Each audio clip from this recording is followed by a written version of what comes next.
अस्सलाम वालेकुम स्टूडेंट्स एक दफ़ा फिर second year ICS computer science के नेक्स्ट लेक्चर के लिए हाज़िर हूँ। आज का लेक्चर नंबर 12 और इसमें हमने जो प्रीवियस लेक्चर जिसमें हमने बेसिक स्ट्रक्चर को पहले डिस्कस किया था, फिर कंप्यूटर पर ये बेसिक स्ट्रक्चर का प्रोग्राम लिख कर इम्प्लीमेंट कर डिफरेंट स्टेप्स जो है टर्बो सी वर्जन 3 की मदद से हमने इसको अप्लाई किया था। एरर हमने खुद से इम्पोज करके एरर कैसे आता है, उसको सॉल्व कैसे किया जाता है, वो हमने देखा था। तो अब वो प्रीवियस लेक्चर जो हमने सॉफ्टवेयर की मदद से परफॉर्म किया था और उसमें प्रीवियस लेक्चर में आपको बेसिक स्ट्रक्चर जो मैनुअल वाइट बोर्ड पर लिख कर और उसकी अंडरस्टैंडिंग दी थी, उसको इस प्रेजेंटेशन में इस लेक्चर की मदद से वो स्टेप्स दोबारा आपको लॉजिकली जो है वो समझाए जाएंगे। स्टूडेंट, मैं फिर बार बार कह रहा हूँ कि अब से आगे जितने भी लेक्चर्स हैं वो सी लैंग्वेज सॉफ्टवेयर से रिलेटेड हैं। जो भी स्टेटमेंट्स आपको बताई जाएगी वो आपने इस सी लैंग्वेज के टर्बो सी वर्जन 3 को यूज़ करते हुए लाजमी इम्प्लीमेंट करना है। इम्प्लीमेंट करेंगे तो आपको स्टेटमेंट्स की वर्किंग अंडरस्टैंडिंग जो है वो पता चलती रहेगी और आप इस सॉफ्टवेयर के साथ अटैच होते रहेंगे। अगर आप ये वर्किंग नहीं करते, ये सॉफ्टवेयर यूज़ नहीं करते, आप लॉजिकली अगर माइंड में रखते जा रहे हैं कि हाँ ये स्टेटमेंट ये करती है, ये स्टेटमेंट ये करती है, तो इससे आपका ये लेक्चर्स जो है इसका कोई फ़ायदा नहीं होगा। इम्प्लीमेंटेशन, क्योंकि ये प्रैक्टिकल टूल है, सॉफ्टवेयर जो है इससे पहले हमने नहीं पढ़ा हुआ और हमें इसका अंदाज़ा नहीं है, तो इस सॉफ्टवेयर के साथ जितनी वर्किंग करेंगे, जो स्टेटमेंट्स कही जाएंगी, वो डेफिनेटली लॉजिक तो देखना ही होता है कि जब हमने प्रोग्राम बनाना है तो डिफरेंट जो करैक्टर सेट या सेट ऑफ स्टेटमेंट्स उस लैंग्वेज टूल में अवेलेबल है, तो कौन सी स्टेटमेंट मैंने यूज़ करनी, तो वो तो उसको लॉजिक को ज़हन में रख के ही हम उसको प्रोग्राम का पार्ट बनाएंगे ना। लेकिन फाइनली वो सेट ऑफ स्टेटमेंट प्रोग्राम में लिखनी भी तो है ना, वो लिखनी की तरह हैं।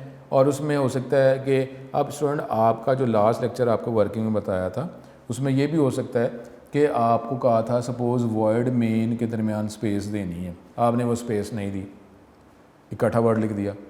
आपको कहा था कि मेन लिखना है स्टूडेंट, ये एरर्स आते हैं, मेन लिखा किसी ने मियाँ लिख दिया, मियाँ साहब, MAIN MIAN। अब उसने कहा मैंने वही वर्ड लिखा है, सर मैंने वही तो लिखा है। अब वो जब कंपाइल करेंगे वो एरर बताएगा, स्पेस देनी है, ये भी एरर है, स्पेस नहीं दी, आपने मेन ही नहीं लिखा, मियाँ लिख दिया। अब मियाँ वर्ड्स वही हैं लेकिन हमारे पास उसके करेक्टर की पोजीशन चेंज कर दी ना, MAIN का तो आपने MIAN कर दिया। सर मैंने करेक्टर वो लिखे हैं लेकिन बेटा उस तरह तो नहीं लिखा ना। तो ये इस तरीके से आपने करना है। ब्रेसेस लगाए कोई नहीं, स्टार्टिंग ब्रेस लगाए, क्लोजिंग ब्रेस नहीं लगाए। प्रिंट एफ के दरमियान स्पेस आपने दे दी है, एक वर्ड था, पेरेंथेसिस नहीं लिखे, सेमीकोलन नहीं लगाया, ऊपर इंक्लूड जो है वो नहीं लिखा, उसमें एंगल ब्रैकेट STDI लिखा था वो नहीं लिखा, स्पेस दे दी। तो ये स्पेस जो है ये एक वर्ड को दो वर्ड में कन्वर्ट कर देती है, तो ये हमारा वो स्टेटमेंट तो नहीं रही ना। प्रिंट एफ में स्पेस दे दी तो क्या बना, प्रिंट स्पेस एफ। तो अब प्रिंट जो है ये एक अलग वर्ड हो गया और एफ अलग वर्ड हो गया, तो इस तरीके से तो वर्किंग नहीं ना होगी। तो इस तरह स्टूडेंट इस सॉफ्टवेयर को डेफिनेटली यूटिलाइज करें, इसको इम्प्लीमेंट करें। इम्प्लीमेंट करेंगे तो ग्रेजुअली हम इसको अपने टॉपिक्स को, स्टेटमेंट को अपने सिलेबस का पार्ट बनाकर सॉल्व करते जा रहे हैं, तो इंशाल्लाह कोई प्रॉब्लम नहीं होगा। सी लैंग्वेज जो है वर्किंग करते रहेंगे, आप इसके साथ अटैच फेमिलियर होते रहेंगे तो किसी भी किस्म का प्रॉब्लम नहीं आना, ऐसी कोई बात नहीं है। क्योंकि अब ये जो है ये तो अब इस ऑनलाइन लेक्चर्स और मैनुअल लेक्चर्स में अब फ़र्क पता क्या हो गया, और ये अब आपको इसका अपने एडवांटेज में ले जाएं कि मैनुअल जब करते हैं तो उसमें हम लैब में जाते हैं, लैब में अब यहाँ पे क्या हो रहा है कि वो जो लैब में जाके जो वर्किंग होती है ना वो अब इस लेक्चर का ही पार्ट बनता जा रहा है कि अब लॉजिकली भी आपको समझाया जा रहा है, थ्योरेटिकल भी समझाया जा रहा है, और आपको कंप्यूटर सॉफ्टवेयर की मदद से ये इन कमांड्स को अप्लाई भी करके दिखाया जा रहा है। तो इसका मतलब है ये लेक्चर जो हैं आपको लैब भी प्रोवाइड कर रहे हैं। अब क्या काम है कि आपने वो वर्किंग जो है उस सॉफ्टवेयर की मदद से करनी है। प्रैक्टिकली सारी जो है इसकी वर्किंग भी इसको इस लेक्चर का पार्ट बन गया है। थ्योरी भी वर्किंग भी, तो बेटा अब फिर क्या प्रॉब्लम रह गया। तो स्टूडेंट इस पर आप तवज्जो करें और वर्किंग जो है साथ साथ करते रहें। अब आगे जो प्रॉब्लम वर्किंग ना करने की वजह से होगा, बाकी इसमें कुछ नहीं होगा कि आप माइंड में नहीं कि जी मैंने कर लिया मुझे समझ आ गई। अब आपने जिस तरह थ्योरेटिकल टॉपिक होते हैं उसके आपको समझ के कोई याद करते हैं, तो ये कोई याद करने वाली बात नहीं कि आप प्रोग्राम खुद ही माइंड में रखें। क्या सॉफ्टवेयर हाउस में जो प्रोग्रामिंग की जा रही है वो प्रोग्रामिंग को याद रखते हैं? वो तो क्या याद करते हैं कि स्टेटमेंट का लॉजिक क्या है, उस लॉजिक के हवाले से स्टेटमेंट यूज़ करते हैं, प्रोग्राम बन जाता है वो सिनेरियो अपना कि क्या लॉजिकली मैंने करना है उसको अप्लाई करते हैं। प्रोग्राम को याद करते हैं। सॉफ्टवेयर हाउस वाला घर से प्रोग्राम याद करके जाता है कि जी प्रोग्राम याद किया, वो उसको जाके सॉफ्टवेयर जब वो लिखेगा सॉफ्टवेयर हाउस में जाके, या अगर वर्क फ्रॉम होम ही है तो उसने याद किया मैंने ये प्रोग्राम लिखना है, वो क्या होगा, उसका लॉजिक होगा, पेपर वर्क होगा, उसको वो डिज़ाइनिंग करके उसको अप्लाई करता जाएगा, प्रोग्राम जो है एक्सपेंड होता जाएगा। लेकिन उस टूल उसने यूज़ करना है कि नहीं करना, फाइनल इम्प्लीमेंटेशन के लिए तो टूल रिक्वायर है ना। तो स्टूडेंट इस बात को माइंड में रखें। अब आगे जितने भी टॉपिक्स हैं उसका फर्स्ट ईयर के साथ पहले तो थ्योरेटिकल टॉपिक्स थे, वो high level low level language translator का टॉपिक जो है आपकी टेक्स्ट बुक में अवेलेबल ही नहीं है, बोर्ड में वो आता रहता है, तो इसलिए वो थ्योरी में कुछ लिंक हमारा फर्स्ट ईयर के साथ बन रहा था। अब वो ऐसा है ही नहीं, अब तो कोई टॉपिक ऐसे है ही नहीं जिसका ताल्लुक कोई फर्स्ट ईयर के साथ होगा। तो अब वो जो लास्ट लेक्चर बेसिक स्ट्रक्चर जो थ्योरेटिकल पढ़ा था टूल की मदद से किया था, अब उसके जो बेसिक स्ट्रक्चर की जो डिफरेंट लॉजिकल जो उसकी जो वर्किंग है, वो स्टेटमेंट का मकसद क्या है, वो इस लेक्चर में हम कंटिन्यू करेंगे। यानी वो जो मैंने बेसिक स्ट्रक्चर जो आपको वाइट बोर्ड में लिखा था, समझाया था मार्कर की मदद से, अब आपको इस लेक्चर में वो दोबारा वही लॉजिक जो है आपको एक्सप्लेन करने लगा हूँ। तो ये अब हम आगे देखते हैं इस लेक्चर में। स्टूडेंट लेक्चर जो है जो हमने लास्ट 2 लेक्चर्स में बेसिक स्ट्रक्चर आपको मैनुअल वाइट बोर्ड पे समझाया, स्टेटमेंट आपको समझा के स्टेटमेंट इंक्रीज़ की, इससे बेसिक स्ट्रक्चर बना। फिर प्रीवियस लेक्चर में सॉफ्टवेयर टूल टर्बोसी वर्जन 3 की मदद से आपको लिख कर वो स्टेप्स परफॉर्म करके बताए। एरर जो है वो इम्पोज करके एरर कैसे आता है और उसको कैसे सॉल्व किया जाता है, सेव कैसे, कंपाइल, एडिट, लिंक, एग्जीक्यूट कैसे किया जाता है, वो हमने देखा। फिर आंसर जो है वो देखने के लिए क्या करना पड़ता है, ये हमने देखा था। अब वो बेसिक स्ट्रक्चर जो है वो दोबारा हम इसको थ्योरेटिकल देखते हैं, लेकिन उससे पहले ये 2 short question, 2 topics, unstructured programming language, अब अनस्ट्रक्चर्ड प्रोग्रामिंग लैंग्वेज।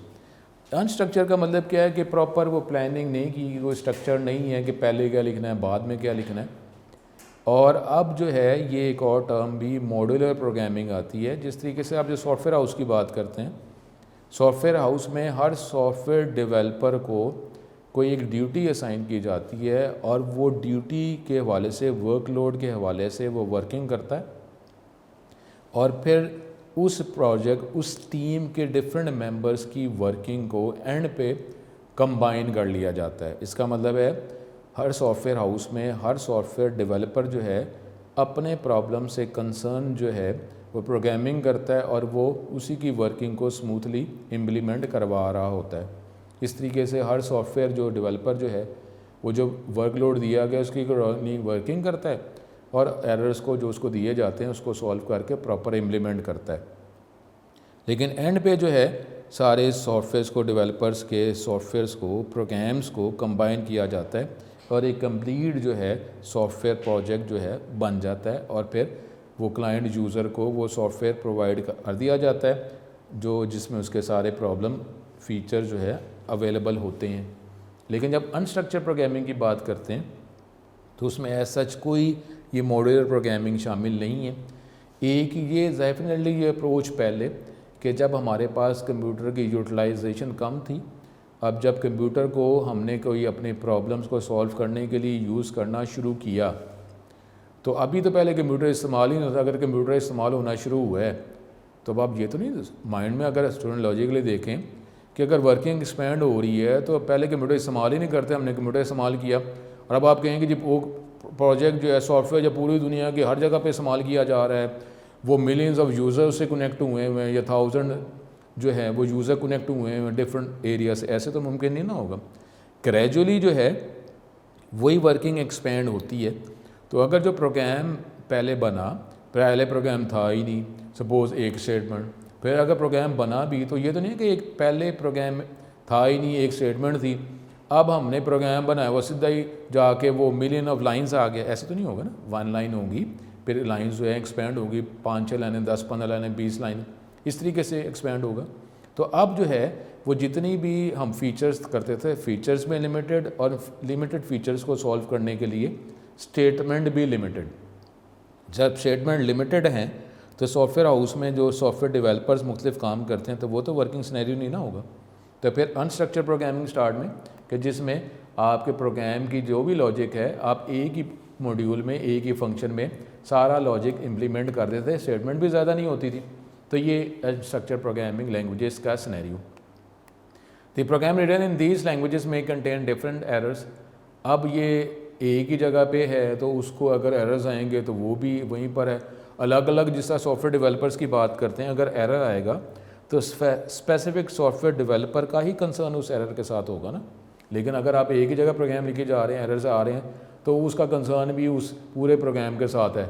अब उसको कैसे सॉल्व करना है, अब वो अगर इस तरह काम डिवाइड तो नहीं ना हो रहा था।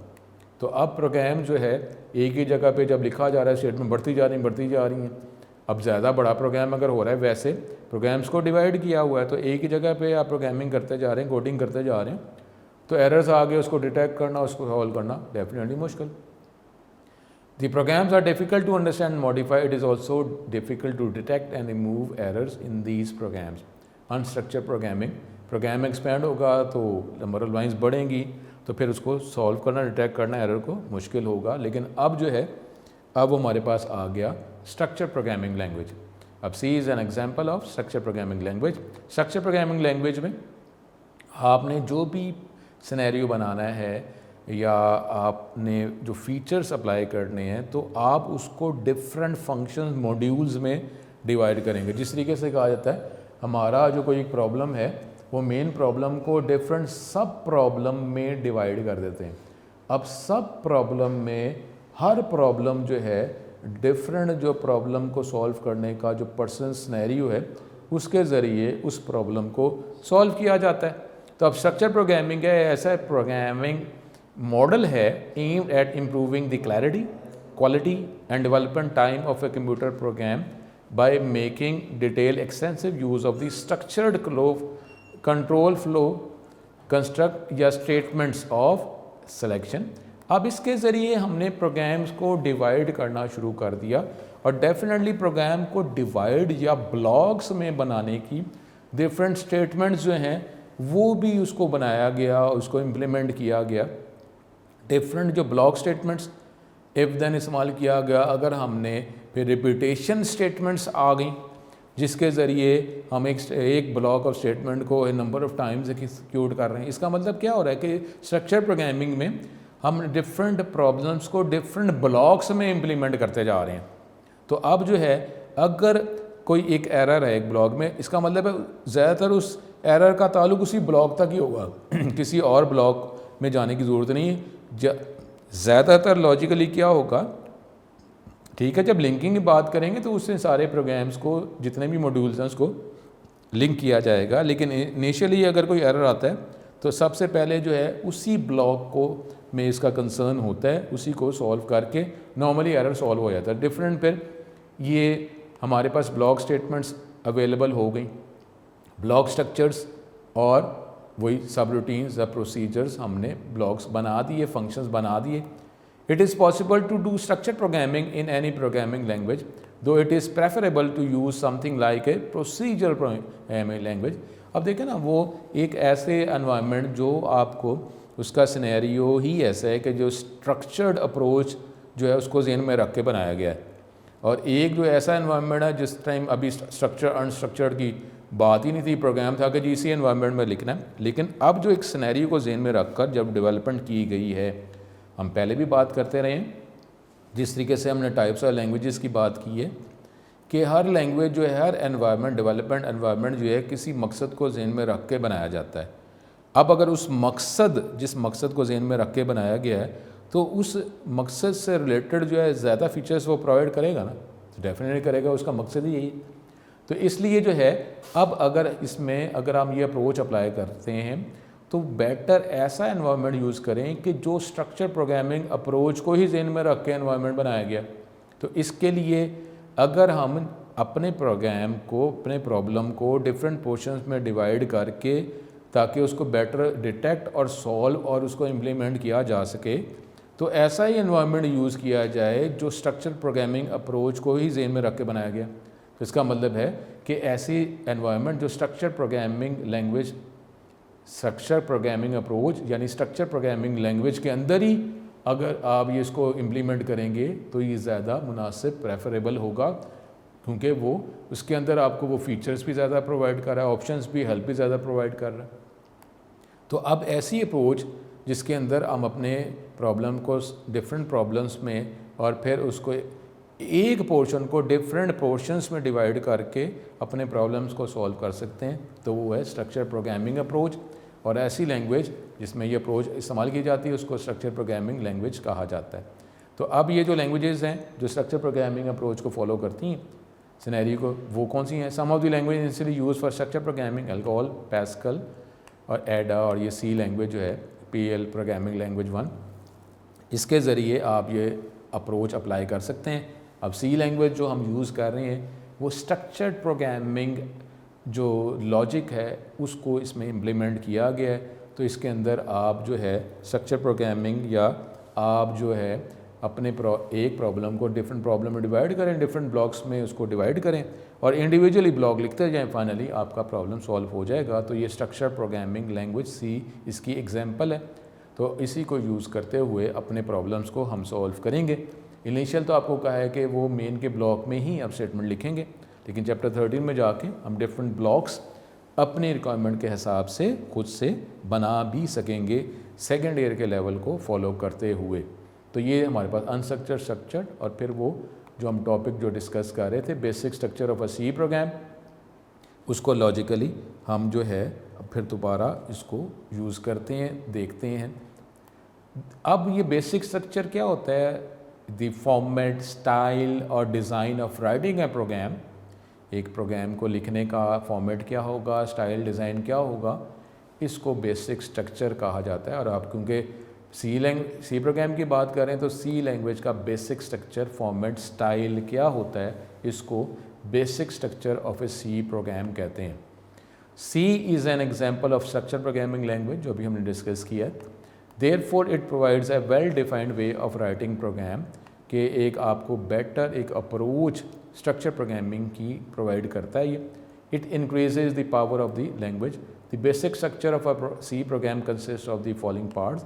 ये जो हमने डिस्कस किया सॉफ्टवेयर की मदद से आपको इम्प्लीमेंट करके बताया गया, अब उसको फिर थ्योरेटिकली हम देख रहे हैं। आपको कहा तो था कि वो जो आपको मैनुअल वाइट बोर्ड पे आपको बताया गया उसमें डिफरेंट पोर्शंस को मार्कर की मदद से रिप्रेजेंट करके आपको दिखाया था। अब ये इस टॉपिक में भी हम देख रहे हैं। इसका जो बेसिक स्ट्रक्चर के अंदर जो डिफरेंट पार्ट्स होते हैं वो क्या हैं?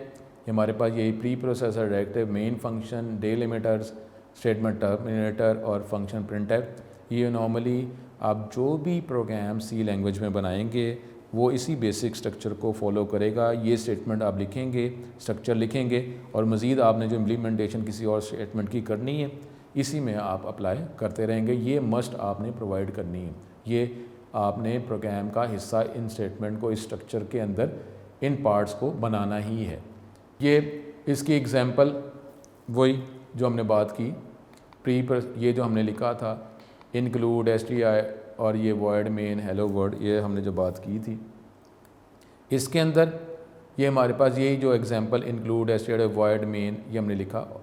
और ये देखें इसके अंदर जो बाद में पेरेंथेसिस इसमें वर्ड नहीं लिखा, तो आपको बताया था कि इसमें पेरेंथेसिस एम्प्टी छोड़ दें या वर्ड लिखें एक ही बात होती है। और इसके अंदर फिर वही बात कर रहे हैं। इंक्लूड str जो है ये प्री प्रोसेसर डायरेक्टिव, ये वर्ड मेन जो मेन फंक्शन है ये प्रोग्राम की बॉडी को रिप्रेजेंट कर रहा है। ये स्टार्टिंग ब्रेसेस, क्लोजिंग ब्रेसेस और ये डिलीमीटर भी है।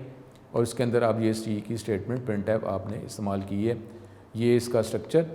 और इसमें अब बेसिक स्ट्रक्चर जो है इसके अंदर जो पार्ट्स हैं उसको इंडिविजुअली डिफाइन किया जा रहा है।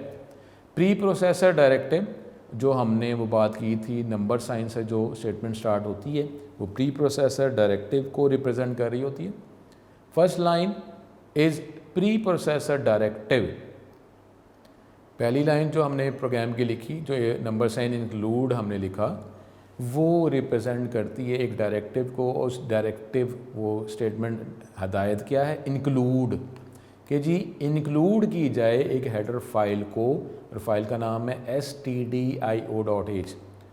ये प्री प्रोसेसर डायरेक्टिव्स ऐसी कमांड्स होती हैं, ये दो ही कमांड्स हैं जो हमारे सिलेबस में शामिल है, एक इंक्लूड है, एक और कमांड है जो भी हम देखते हैं, जिसमें थ्योरेटिकल है, फिर नेक्स्ट लेक्चर्स में उसको देखा जाएगा। Pre processor directives R command, ऐसी कमांड है जो नंबर साइन से शुरू करना है, आगे डायरेक्टिव चेंज हो जाएगा कि वो कमांड क्या लिख रहे हैं। इंक्लूड का मतलब है शामिल करना। That gives instruction to a C preprocessor, ये सी प्री प्रोसेसर को ये इंस्ट्रक्शन प्रोवाइड करती हैं कि कंपाइलिंग प्रोसेसिंग से पहले ये कुछ सेटिंग्स, ये कमांड, इनकी वर्किंग की जाए, इनको अप्लाई किया जाए। Preprocessor directives are processed by a program called preprocessor. ये प्री प्रोसेसर जो है, ये एक प्रोग्राम जो इसको प्रोसेस करता है, प्री प्रोसेसर डायरेक्टिव्स को। Preprocessor is the type of such program that modifies the C source program before its compilation. अब ये क्या मतलब है, देखें हमने इंक्लूड stdio लिखा था, तो अब हमने क्या बात की थी कि जी प्रोसेसिंग से पहले इस फाइल को अटैच कर लिया जाए, इसकी स्टेटमेंट को अटैच कर लिया जाए जो कुछ इसके अंदर लिखा हुआ है। तो अब जो है पहली लाइन पे आपने stdio.h लिखा था, उसकी जगह वो कंप्लीट स्टेटमेंट्स जो उस फाइल में मौजूद थी, वो उस स्टेटमेंट की जगह, जब उसको कंपाइल किया जाएगा, उस स्टेटमेंट की जगह वो स्टेटमेंट जो उस फाइल में थी वो उसको उस जगह पे लिख दिया गया, अप्लाई कर दिया गया।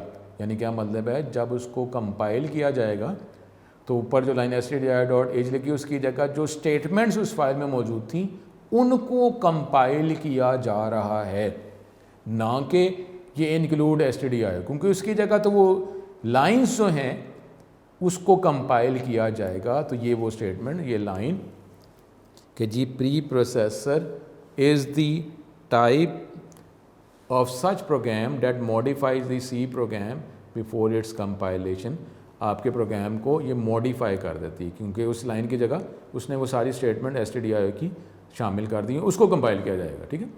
Pre processor directive start with hash symbol, ये अब इसके ज़रिए प्री प्रोसेसर डायरेक्टिव स्टार्ट होगी, और उसके बाद आप कीवर्ड यूज़ करेंगे, रिजर्व वर्ड है, कीवर्ड है, इंक्लूड या डिफ़ाइन। हमारे सिलेबस में यही दो है, इंक्लूड तो हमने यूज़ कर लिया, डिफ़ाइन हम देखेंगे। अब इस तरीके से नंबर साइन इंक्लूड लिखेंगे, फिर नंबर साइन डिफ़ाइन लिखेंगे, जो हमें ज़रूरत होगी। तो हमने अभी जो है वो नंबर साइन इंक्लूड लिखा है। These directives are written at the start of a program, program के स्टार्ट में ही इन डायरेक्टिव्स को लिखा जाता है। और हमने बात की थी कि सी लैंग्वेज में जो स्टेटमेंट लिखेंगे, नॉर्मली उसके एंड पे स्टेटमेंट टर्मिनेटर सेमीकोलन लगाते हैं। तो ये प्री प्रोसेसर डायरेक्टिव जो आप स्टेटमेंट लिखते हैं, इसके एंड पे सेमीकोलन नहीं लगता। It is not terminated with semicolon, इसके आखिर में सेमीकोलन नहीं लगाएंगे। ये रूल्स हैं। अब ये सी लैंग्वेज का जो एनवायरनमेंट जो है वो आपने पहले नहीं पढ़ा हुआ, तो इसलिए जो है इसके अंदर जो रूल्स हैं उसमें इतना परेशान होने की ज़रूरत नहीं है। बस एक रूल्स हैं। अब देखें, अब आप जो कॉलेज या एकेडमी को अगर आप बिलोंग करते हैं, ज्वाइन करते हैं, तो इसके अंदर जो वर्किंग के जो रूल्स हैं वो तो आपको फॉलो करने ही पड़ते हैं ना। तो इसी तरीके से ये इसके रूल्स हैं। इस रूल्स को इसमें अब आप ये कहीं ऐसा क्यों होता है सर, ये क्यों है, ये क्यों है, स्मॉल ABC क्यों लिखी जाती है, स्मॉल लेटर्स क्यों लिखे जाते हैं, ये उसकी वर्किंग है। तो उसमें आपको इतना परेशान होने की जरूरत नहीं, बस स्मॉल ABC स्मॉल लिखें। आप ये प्री प्रोसेसर डायरेक्टिव के आगे सेमीकोलन नहीं लगाना तो ज़ाहिर है वो रिक्वायर्ड ही नहीं है, अगर लगाएंगे तो एरर आएगा, और जब नहीं लगाना होगा, नहीं लगाएंगे तो उधर एरर आएगा। तो हमारे पास ये, उसके बाद include preprocessor directive tells the compiler where to find the meanings of different standard identifiers. ये कंपाइलर को ये बताता है कि ये जो आइडेंटिफायर्स जो मुख्तलिफ़ चीज़ों को रिप्रेजेंट करने के लिए हम ये वर्ड स्टेटमेंट इस्तेमाल करते हैं, इसका मतलब क्या है, इसका मतलब कहाँ से पता चलेगा।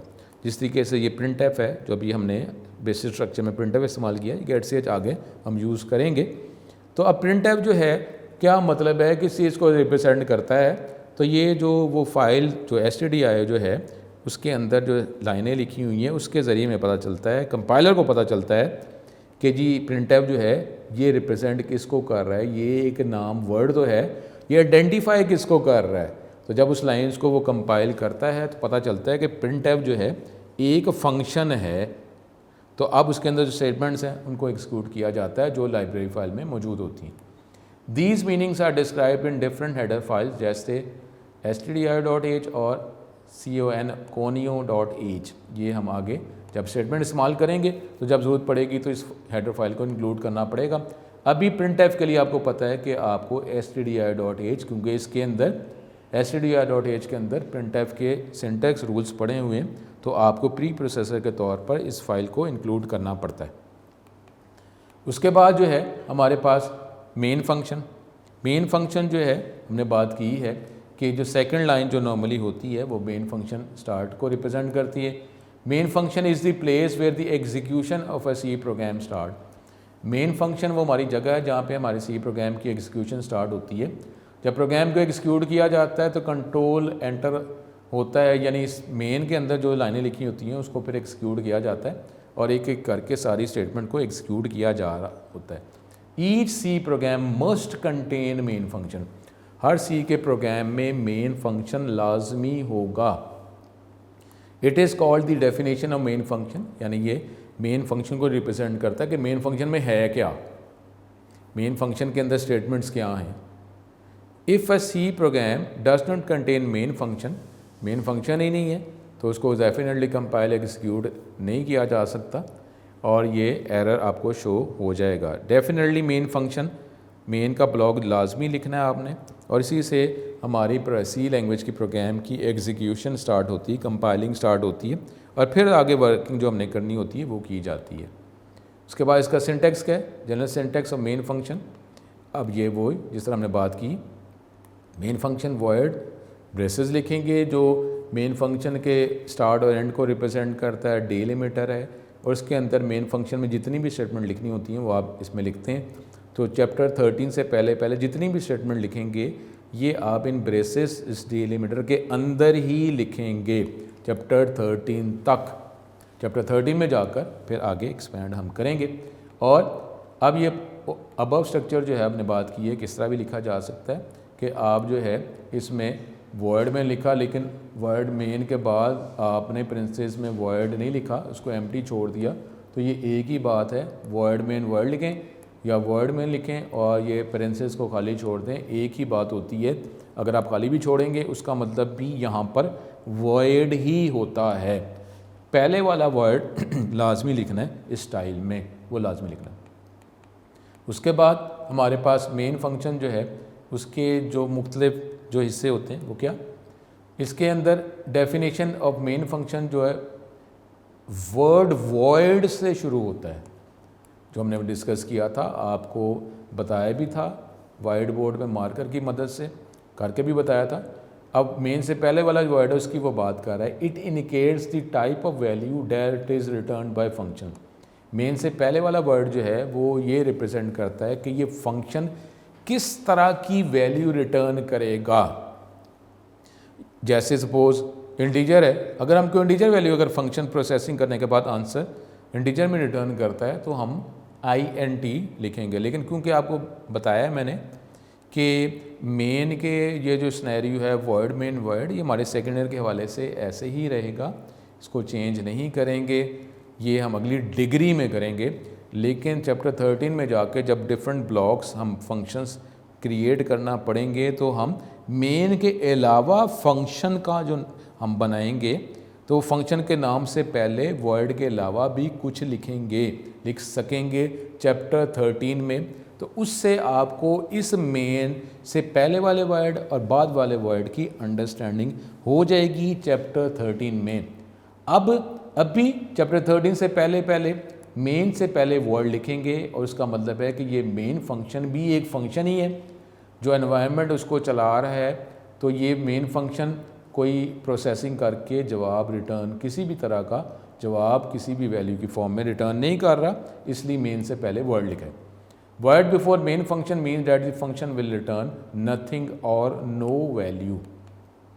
उसके बाद आप कीवर्ड वर्ड मेन के बाद पैरेंथेसिस में लिखते हैं कि ये वैल्यू कोई पैरामीटर इसको चलाने के लिए प्रोवाइड भी नहीं करना पड़ रहा।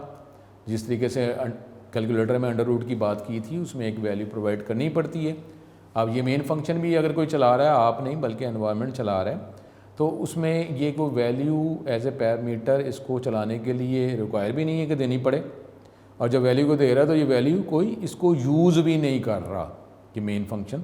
तो जब वैल्यू जो भेजी नहीं गई तो डेफिनेटली उसको यूज़ भी नहीं किया जा रहा, तो फिर मेन के बाद पेरेंथेसिस में वर्ड लिखते हैं।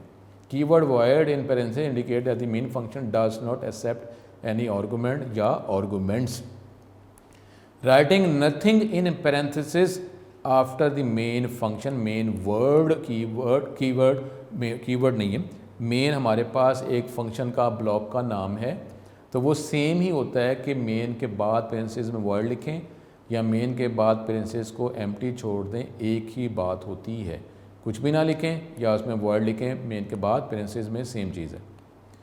आर्गुमेंट्स, अब यही वो बात, आर्गुमेंट जो है वो मेन फंक्शन को प्रोवाइड भी किए जा सकते हैं और मेन फंक्शन जो है वैल्यू रिटर्न भी कर सकता है, लेकिन ये हमारे सिलेबस के स्कोप में शामिल नहीं है कि जिसको कैसे किया जाता है। ये नेक्स्ट डिग्री में आप करेंगे, सेकंड ईयर में नहीं, आप आगे बैचलर डिग्री में, ऑनर्स डिग्री में आप करेंगे। ठीक है, तो ये यहाँ पे लिखा हुआ है। अब उसके बाद बॉडी ऑफ मेन फंक्शन, इसके बाद जो है मेन के वर्ड के बाद ब्रेसेस जो है उसमें आप डिफरेंट स्टेटमेंट्स लिखते हैं। जितनी भी स्टेटमेंट लिखनी, एक स्टेटमेंट, दो स्टेटमेंट, 10 स्टेटमेंट, 20 स्टेटमेंट, जितनी भी स्टेटमेंट लिखेंगे चैप्टर 13 से पहले वो इस मेन फंक्शन के अंदर ही लिखेंगे। Any number of statements can be written in the body of the main function. Body of main function,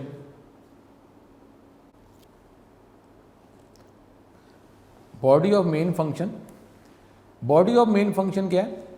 ये हमारा वो ब्लॉक है जिसके अंदर आप जितनी स्टेटमेंट्स एग्जीक्यूट करना चाहते हैं वो आप इसमें लिखेंगे। तो जितनी भी स्टेटमेंट लिखेंगे वो इस ब्रेसेस, इस ब्लॉक के अंदर ही लिखेंगे, वो उसको मेन फंक्शन की बॉडी ब्लॉक कहा जाता है। Any number of statement can be written in the body of the main function. The body of main function is enclose in braces. Braces word हम यूज़ करते हैं, कर्ली ब्रैकेट्स आपको सिर्फ knowledge के लिए दिया गया, अदरवाइज़ हम ब्रेसेस का वर्ड यूज़ करेंगे। ये ब्रेसेस, इसके अंदर ही आप जो है स्टेटमेंट्स लिखेंगे। It consist of different C language statements. तो इंस्ट्रक्शंस हम यूज़ करते हैं कि जो भी प्रॉब्लम को सॉल्व करना है हमने, तो कौन सी स्टेटमेंट हम यूज़ करेंगे, डिफरेंट स्टेटमेंट्स जो अवेलेबल हैं सी लैंग्वेज में, जिससे हम अपना प्रॉब्लम सॉल्व कर लेंगे। जब हम ये प्रोग्राम इम्प्लीमेंट करेंगे तो वो हमें देखना पड़ता है कि कौन सी स्टेटमेंट हमने यूज़ करनी है, और वो प्रोग्राम हमारा इस तरह बन जाता है। और फिर हमारा जो भी प्रॉब्लम है उन स्टेटमेंट्स की एग्जीक्यूशन के बाद वो प्रॉब्लम सॉल्व हो जाता है। The instructions are used to implement program logic. उसके बाद हमारे पास डिलिमिटर, जो तीसरी लाइन है वो डिलिमिटर को शो करती है। मतलब यहाँ पे स्टार्टिंग ब्रेसेस जो ब्लॉक को रिप्रेजेंट कर रही है कि ब्लॉक जो है वो स्टार्ट होने लगा है, हमने ब्लॉक स्टार्ट कर दिया। The third line of the structure is called brace. The left brace, वो उसका मतलब है कि हमने मेन फंक्शन जो है उसकी बॉडी को स्टार्ट कर दिया, ब्लॉक को स्टार्ट कर दिया है। तो लेफ़्ट ब्रेस जो है ये हमें ब्लॉक के स्टार्ट, मेन फंक्शन की बॉडी ब्लॉक के स्टार्ट को रिप्रेजेंट ये करती है, ये ब्रेसेस। इस ब्रेस को डिलिमिटर कहा जाता है, ब्लॉक स्टार्ट हो रहा है। उसके बाद हमारे पास है स्टेटमेंट टर्मिनेटर की हम बात करते हैं। जो हम स्टेटमेंट नॉर्मली यूज़ करते हैं उस स्टेटमेंट के एंड पर आपको, जिस तरह इस बेसिक स्ट्रक्चर में हमने प्रिंटएफ की बात की थी, प्रिंटएफ एक आइडेंटिफायर है, स्टेटमेंट है जो फंक्शन को रिप्रेजेंट कर रही है स्टेटमेंट। इस स्टेटमेंट के एंड पर, और नॉर्मली मेजॉरिटी में नॉर्मली सी लैंग्वेज की स्टेटमेंट्स का एंड जो है इस स्टेटमेंट टर्मिनेटर पे होता है। ये सेमीकोलन या स्टेटमेंट टर्मिनेटर जब डिटेक्ट किया जाता है तो इससे पता चलता है कि हमारी स्टेटमेंट जो आप यूज़ कर रहे हैं वो ख़त्म हो गई। यानी प्रिंटएफ की स्टेटमेंट प्रिंट एफ के वर्ड से स्टार्ट होती है और सेमी कोलन पे ये स्टेटमेंट ख़त्म होती है। ठीक है, तो आगे जो है जिस तरह हम वर्किंग करते जाएंगे तो ये आपको इसके साथ फेमिलियर होकर डिफरेंट सिनेरियोज़ में मैं आपको बताता जाऊंगा। यानी अब ये जो है अगर सी लैंग्वेज में, अगर ये सी लैंग्वेज का एनवायरनमेंट यूज़ कर रहे हैं और अगर आप प्रिंट एफ जो है वो आप 2 दफ़ा लिखना चाह रहे हैं, एक दफ़ा प्रिंट एफ लिखा, फिर आप एक मैसेज प्रिंट करा रहे हैं, आप कोई और मैसेज प्रिंट करना चाह रहे हैं तो एक और प्रिंट एफ अगर आप यूज़ करना चाहते हैं तो आप वैसे नॉर्मली तो हमें लॉजिकली ये पता है कि एक स्टेटमेंट एक लाइन में हम लिखेंगे। प्रिंट एफ लिखा, वो जो मैसेज प्रिंट करना चाह रहे हैं वो लिखा और सेमीकोलन लिखा, फिर अगली लाइन में प्रिंट एफ लिखा और जो अगला मैसेज प्रिंट करना चाह रहे हैं वो लिखा, फिर सेमीकोलन लगाया। लेकिन ये तो डेफिनेटली रीडेबिलिटी है कि प्रोग्राम जो है, अगर कोई प्रोग्राम डेवलपर, क्योंकि वक्त के साथ साथ जो है जो प्रोग्राम की जो डेवलपमेंट की जाती है उसको एनहेंस, मॉडिफाई, इंक्रीज़ भी किया जाता है, बेटर किया जाता है। तो अब जो है, अब जो सॉफ्टवेयर हाउस के अंदर सॉफ्टवेयर डेवलपर्स हैं या जो प्रोग्राम डेवलप कर रहे हैं वो मे बी जो है वो अब उसका उस कंपनी के साथ, सॉफ्टवेयर हाउस के साथ ताल्लुक़ नहीं है। तो अब जो सॉफ्टवेयर हाउस में जो सॉफ्टवेयर डेवलप किया जाता है उसको ओन करती है वो कंपनी, वो सॉफ्टवेयर हाउस, यानी वो उस कंपनी की, सॉफ्टवेयर हाउस की प्रॉपर्टी है, वो सॉफ्टवेयर प्रोग्राम उसकी प्रॉपर्टी है। आप वो सॉफ्टवेयर प्रोग्राम भी लीगली आपको अगर राइट्स नहीं दिए गए तो आप लेके नहीं जा सकते। तो आपको पता है ये सॉफ्टवेयर पायरेसी में आता है। अगर आप कंपनी की मलकियत में, ओनरशिप में कोई सॉफ्टवेयर अगर आप वो ले जाते हैं तो वो भी इलीगल होगा। लेकिन अब सॉफ्टवेयर डेवलप किया किसी सॉफ्टवेयर डेवलपर ने, अगर वो कंपनी छोड़ गया, अब कोई और सॉफ्टवेयर डेवलपर, क्योंकि वो सॉफ्टवेयर तो उस कंपनी की ओनरशिप में है, तो अगर उसको एनहेंस करना चाहेगा तो अब जो है अगर जो स्टेटमेंट लिखी गई हैं प्रोग्राम को बनाने की, जो स्टेटमेंट लिखी गई हैं, यूज़ की गई हैं, अगर उसकी रीडेबिलिटी ज़्यादा होगी या ऐसा लॉजिक इस्तेमाल किया जाएगा जो कन्वेंशन के तौर पर, स्टाइल के तौर पर पूरी दुनिया में वही लॉजिक्स इस्तेमाल किए जाते हैं, तो कोई और सॉफ्टवेयर डेवलपर प्रीवियसली किसी और सॉफ्टवेयर डेवलपर के प्रोग्राम को बेटर अंडरस्टैंड कर सकता है। क्योंकि बजाय इसके कि वेरिएबल के नाम सपोज करते हैं तो वेरिएबल का नाम क्या होने चाहिए, जिस तरह के आप वर्किंग कर रहे हैं तो उसी तरह के वेरिएबल का नाम रखें, बजाय इसके वेरिएबल का नाम रख दें ABCD क्या। तो अगर आप एवरेज कैलकुलेट कर रहे हैं, किसी वेरिएबल में स्टोर कर रहे हैं तो वेरिएबल का नाम ही एवरेज रख दें, बजाय इसके वेरिएबल का नाम रखा हुआ है बी। अब बी क्या है, बी वेरिएबल जो है जो एवरेज को रिप्रेजेंट कर रहा है। तो इस तरीके से वो सॉफ्टवेयर डेवलपर को, आप तो अगर उसके साथ अटैच हैं तो आपको पता चला कि जी मुझे पता है जी बी जो है वो एवरेज को रिप्रेजेंट कर रहा है, लेकिन ये तो अगर वेकेट करेंगे, छोड़ेंगे तो किसी और को तो नहीं पता चलेगा। इसी तरीके से जब स्टेटमेंट्स जो हैं एक लाइन में आप बेटर जो है एक ही स्टेटमेंट लिखते हैं, लेकिन सी लैंग्वेज में वो स्टेटमेंट के एंड को रिप्रेजेंट किया जाता है सेमीकोलन से। अगर आप एक लाइन में एक स्टेटमेंट लिखी सेमीकोलन, फिर उसी लाइन में एक स्टेटमेंट और लिखी सेमीकोलन, फिर अगर जगह है तो एक स्टेटमेंट और लिखी सेमीकोलन, तो अब क्या हुआ, अब सी लैंग्वेज के एनवायरनमेंट जो है उसको तो प्रॉब्लम कोई नहीं है, क्योंकि स्टेटमेंट स्टार्ट हुई, सेमीकोलन आया, स्टेटमेंट ख़त्म होगी, फिर अगला वर्ड आया, स्टेटमेंट स्टार्ट ख़त्म, आपने एंड पे लगाई, एक स्टेटमेंट और ख़त्म होगी। एक लाइन में 3 स्टेटमेंट लिख दें, लेकिन ये इस तरीके से प्रोग्राम की रीडेबिलिटी, अंडरस्टैंडिंग इफेक्ट होती है। तो इसलिए नॉर्मली जो है एक लाइन पे एक स्टेटमेंट लिखी जा सकती है, लेकिन इस सी लैंग्वेज के एनवायरनमेंट में एक लाइन पर 3 स्टेटमेंट्स भी आप लिख सकते हैं, क्योंकि आप सेमीकोलन लगाया हुआ आपने दरमियान में हर स्टेटमेंट के एंड पे लिख सकते हैं। लेकिन नॉर्मली जो एनवायरनमेंट्स इससे पहले आप यूज़ करके आए हैं डेवलपमेंट के लिए, बेसिक लैंग्वेज जो आप मैट्रिक में पढ़ा है उसमें नॉर्मली एक लाइन पे एक ही लिखते थे और लाइन के ख़त्म होने का मतलब ही स्टेटमेंट का ख़त्म होना होता था। लेकिन यहाँ पे सेमीकोलन जो है वो स्टेटमेंट के ख़त्म, एंड होने को रिप्रेजेंट करता है। If any statement does not and with the statement terminator, किसी स्टेटमेंट के एंड पे टर्मिनेटर नहीं, सेमीकोलन नहीं लगाया जाएगा, तो कंपाइलर जो है, जो हमने प्रीवियस लेक्चर में किया था, सेमीकोलन हमने खुद से स्किप किया था तो एरर जनरेट हो गया था। तो ये एरर उसने जनरेट कर दिया, स्टेटमेंट मिसिंग सेमीकोलन। ये आपको एरर मैसेज दिखाएगा, आपको डेफिनेटली वो सेमीकोलन स्टेटमेंट के एंड पे लगाना पड़ेगा। फिर हमने इसमें यूज़ किया था प्रिंटफ। प्रिंटफ हमने यूज़ किया 4th लाइन में प्रिंटफ। ये वो फंक्शन है जो प्रिंट करने के लिए इस्तेमाल किया जाता है, स्ट्रिंग वेरिएबल मैसेज को डिस्प्ले करने के लिए, प्रिंट करने के लिए प्रिंटफ यूज़ करते हैं। और स्ट्रिंग को रिप्रेजेंट किया जाता है डबल कोट्स में। मैंने आपको बात की है कि इसकी डायरेक्शन जो है वो नॉर्मली सॉफ्टवेयर यूज़ करते हैं तो एक ही एंड पे इसकी डबल कोट्स की डायरेक्शन होती है। तो नॉर्मली नोट्स में या बुक में आपको दोनों स्टाइल में मिलेगा।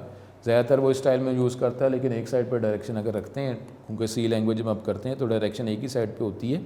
तो ये इसको आप लॉजिकली देख लें, ये एरर नहीं है। ये starting double quotes indicate start of the string and double quote end indicates end of the string want to print on screen. वो क्या है जी? Hello world. और ये सेमी एक्सक्लेमेशन मार्क जो है ये हम अपनी वर्किंग के लिए करें, ये ज़रूरी नहीं कि ये लिखा जाए। कुछ भी जो मैसेज प्रिंट करना चाह रहे हैं स्ट्रिंग, आप डबल कोट्स में लिखेंगे। उसके बाद डिलिमीटर, जो आखिरी लाइन पे आपने फिर क्लोजिंग ब्रेस लगाया है, जो डिलिमीटर को शो करता है क्लोजिंग ब्रेस, जिसका मतलब है कि मेन फंक्शन का जो ब्लॉक जो है वो ख़त्म हो गया। तो ये इस ब्रेस को, क्लोजिंग ब्रेस को भी डिलिमीटर कहा जाता है। तो ये था हमारा आज का ये टॉपिक, जिसमें हमने बेसिक स्ट्रक्चर जो हमने प्रीवियस 2 लेक्चर्स में हमने मार्कर की मदद से आप तक इन्फॉर्मेशन पहुँचाई, आपने उसको अंडरस्टैंड किया, फिर सॉफ्टवेयर टूल की मदद से इसकी वर्किंग बताई, और अब उसी टॉपिक को एज ए नोट्स आपको प्रोवाइड किया जा रहा है। तो अब ये 3 लेक्चर्स, प्रीवियस 2 लेक्चर्स और ये आज का लेक्चर, ये आप सी लैंग्वेज में जब भी वर्किंग इनिशियल लेवल पे करेंगे, ये आपको इन लेक्चर्स की ज़रूरत रहेगी कि मैंने क्या स्टेप करना है। स्टेप्स भी आपके इन्हीं चैप्टर 8 के अंदर अवेलेबल है कि प्रोग्राम कैसे लिखते हैं, बेसिक स्ट्रक्चर क्या है, स्टेटमेंट्स का लॉजिक क्या है, टूल कैसे इस्तेमाल करते हैं, फिर स्टेप्स क्या हैं कि जिसकी मदद से आप प्रोग्राम को लिखते हैं, सेव करते हैं, कंपाइल करते हैं, लिंक करते हैं, लोड करते हैं, एग्जीक्यूट करते हैं। अगर कोई एरर आ जाता है तो एरर का हमें कैसे पता चलता है, कैसे उस एरर को डिटेक्ट करते हैं, सॉल्व करते हैं। ये 2-3 लेक्चर जो हैं आपके थ्रू आउट जो है वो इम्पोर्टेंट होंगे। तो मैं बार बार आपसे रिक्वेस्ट कर रहा हूँ कि आपने ये 3 लेक्चर्स और जो स्टेप्स का जो लेक्चर था, ये आप लाजमी इस पर तवज्जो करेंगे लॉजिक पे, और साथ ही साथ टूल को लाजमी इम्प्लीमेंट करके ये जो हमने बेसिक स्ट्रक्चर की जो एग्जांपल ली है, ये लाजमी इसकी वर्किंग करेंगे, और इसकी मदद से ही फिर हमारी आगे सी लैंग्वेज में वर्किंग हो सकेगी। अब हमारे पास कोई ऐसा टॉपिक प्रीवियसली फर्स्ट ईयर के साथ कोई बिल्कुल ताल्लुक़ नहीं है। अब यही टॉपिक जो है ये आगे चलते रहेंगे। यानी अब जो है, अगर ये बात स्टेटमेंट टर्मिनेटर सेमीकोलन की बात कर रहे हैं, आगे कोई स्टेटमेंट है जिसमें कहा गया सेमीकोलन लगाना है, तो आप कहें सर ये सेमीकोलन क्यों लगाते हैं? तो डेफिनेटली हर स्टेटमेंट के एंड में सेमीकोलन लगाया जाता है, जो स्टेटमेंट को एंड को रिप्रेजेंट करता है। डबल कोट क्यों लगाया सर? ये ऊपर हमने इंक्लूड क्यों यूज़ कर लिया, stdio यूज़ किया, तो अगर हम कोई और हेडर फाइल यूज़ करते हैं तो सर ये हम क्यों यूज़ कर रहे हैं, ये इंक्लूड क्यों लिखा है, मेन क्यों लिखा जाता है? तो ये स्ट्रक्चर जो है, जिस तरीके से इंग्लिश में एप्लीकेशन लिखते हैं या लेटर लिखते हैं, स्ट्रक्चर वही रहता है, उसके कंटेंट जो है उसमें डिफरेंस आता है। तो अब भी हमारा स्ट्रक्चर यही रहेगा। मेन ब्लॉक के अंदर स्टेटमेंट जो हैं वो लॉजिक के हवाले से चेंज होती रहेंगी। स्टेटमेंट जो हमें ज़रूरत होगी हम वो स्टेटमेंट यूज़ कर लेंगे, हमारा प्रोग्राम बनता रहेगा, लेकिन बाकी स्ट्रक्चर हमारा सेम रहेगा। तो ये हमारा लेक्चर था। अब 1-2 लेक्चर्स हमारे, अब ये चैप्टर 8 यहाँ पे हमारा कंप्लीट हो जाएगा। अब ये सी पे वर्किंग प्रॉपरली एक्यूरेटली स्टार्ट हो चुकी है। बार बार मैंने आपको लिंक भी प्रोवाइड किया हुआ है जिसके ज़रिए सी लैंग्वेज आप वर्जन 3 जो है इंस्टॉल करेंगे, आपको बताया है, करके बताया, और उसके साथ अब वर्किंग जो है आगे हम वर्किंग भी करते रहेंगे और ये इसको इम्प्लीमेंट भी करते रहेंगे।